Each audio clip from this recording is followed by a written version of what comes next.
한국교회의 역사 속에서 혹독한 겨울을 지내온 이들의 이야기가 있습니다. 누구든 주님을 따른다고 말은 하지만 누구나 그 삶을 살아가지는 않습니다. 주기철 목사.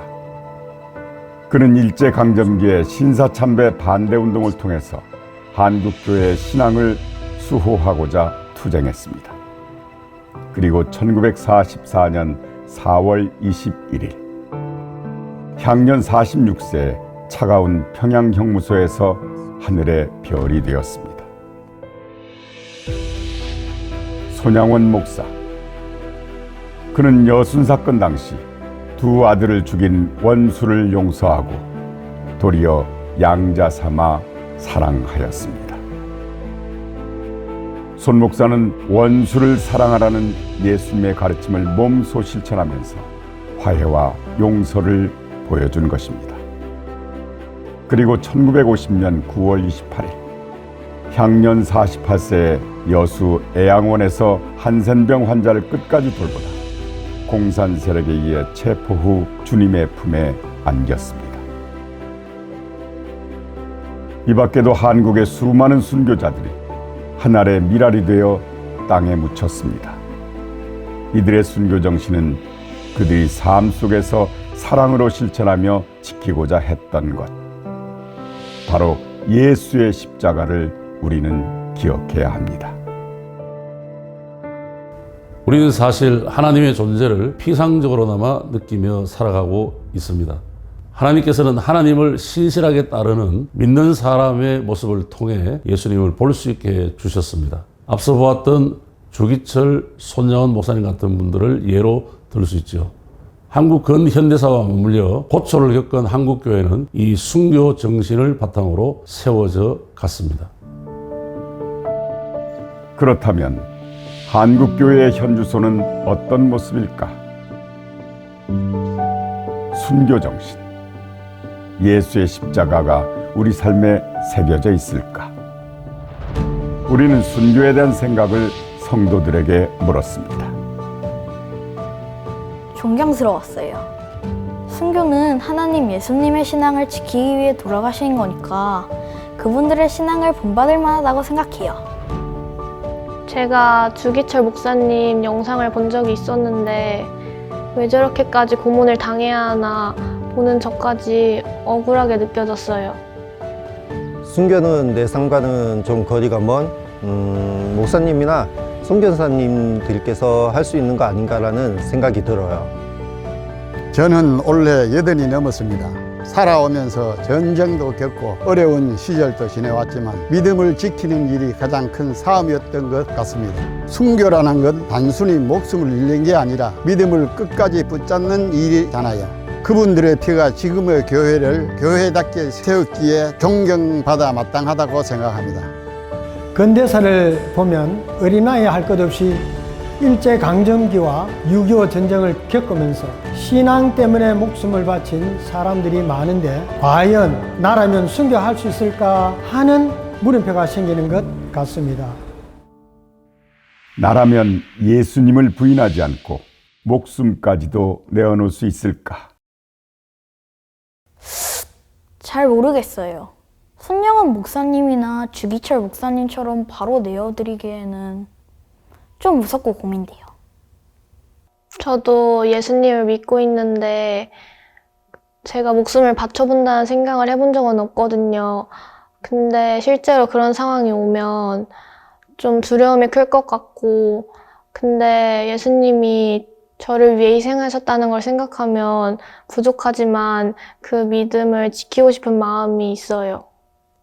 그 일을 닥쳐보지 않고는 사실 장담할 수 없는 게 사람이잖아요. 성경에 보면 베드로도 예수님을 위해 목숨까지 바칠 것처럼 호언장담했지만 예수님께서 붙잡히실 당시 도망쳤었고 닭이 들기 전에 예수님을 부인까지 했었잖아요. 만약 그런 상황이 저에게 찾아온다면 예수님을 부인하지 않고 시인할 수 있는 믿음을 달라고 기도해야겠다는 생각이 들었습니다.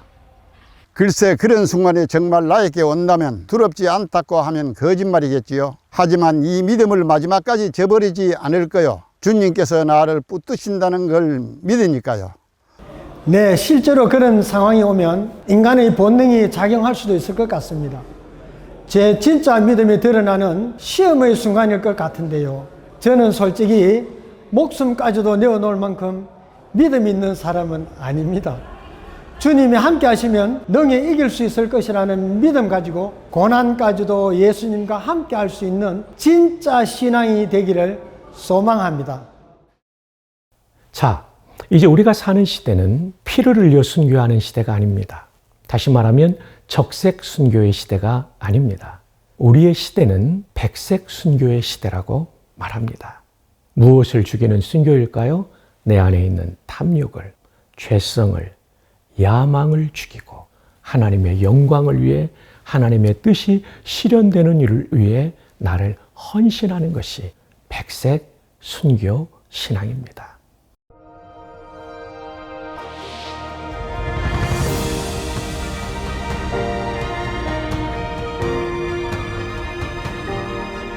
순교, 내 생명을 제단 위에 드리는 것. 다시 말해 주님의 영광 위에 살았던 일상의 삶을 온전히 주님께 맡기는 용기. 저는 순교자 김성기 집사의 아들 김은식 목사입니다. 이북의 만행과 또 국내의 좌익파들에 의해서 기독교인들이 완전히 수모를 당하고 고통을 당하는 이러한 시절이 바로 6.25입니다. 몇 분의 교인들을 세워놓고 이 중에 뭐 마지막으로 할 말이 있으면 해보라우 이렇게 하니까 저희 부친께서 하늘 가는 밝은 길이 내 앞에 있으니 찬송을 부르시고 나서 여러분 우리가 하늘나라에 가서 만납시다. 이러한 마지막 말을 남기고 총살에 순교하셨습니다. 저희 증조할머니께서 순교를 하셨는데 저는 그분의 증손녀인 이시온입니다. 저는 이 순교자의 정신을 그대로 본받아 살아가야 된다고 생각합니다. 이 순교자의 정신은 믿음을 지키기 위해서 나의 생명을 아끼지 아니하고 하나님을 더 사랑하고 더 신뢰하는 정신이라고 생각합니다. 이 순교자의 정신이 한 세대에서 끝나는 것이 아니라 나를 통해서 또한 다음 세대로 흘러가야 하는 정말 소중한 유산이라고 생각을 합니다. 이러므로 우리에게 구름같이 둘러싼 허다한 증인들이 있으니 모든 무거운 것과 얽매이기 쉬운 죄를 벗어버리고 인내로써 우리 앞에 당한 경주를 하며 믿음의 주요 또 온전하게 하시는 이인 예수를 바라보자. 그는 그 앞에 있는 기쁨을 위하여 십자가를 참으사 부끄러움을 개의치 아니하시더니 하나님 보좌 우편에 앉으셨느니라. 이제 우리는 바통을 이어받을 때입니다. 예수님의 십자가 정신을 잇고 믿음의 선배들의 순교 정신을 이어 우리도 하늘의 미랄이 될 수 있다면 혼란스러운 세상 속에서 아파하고 있는 한 영혼이 주께로 돌아올 수 있지 않을까. 예수님 마음 내게도 주옵소서.